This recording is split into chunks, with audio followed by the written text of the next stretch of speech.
বিসমিল্লাহির রহমানির রহিম। সিদ্ধা ৯ নম্বর ওয়ার্ডের যুব সমাজ উদ্যোগে নতুন মসজিদের প্রাথমিক কার্যক্রম শুরু হয়ে গেছে। এইটা সিদ্ধা যুব সমাজের উদ্যোগে এক নতুন মসজিদের কাজ ধরছেন। এই যে এখানে এই জায়গাগুলো সব ব্যক্তি মালিকানা জায়গা ২-৪ জনের সবাই মিলে মসজিদকে দান করে দিয়েছে।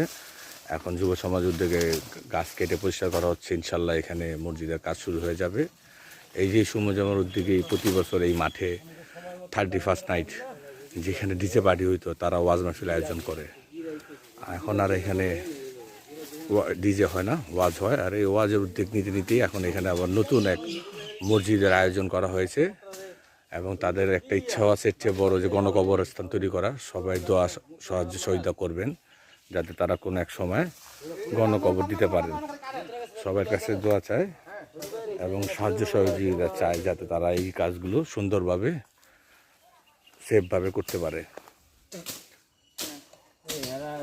মানুষ কয় কি মুসল্লি কয়জন? 1 2 3 4 5 6 7 8 জন মুসল্লি তো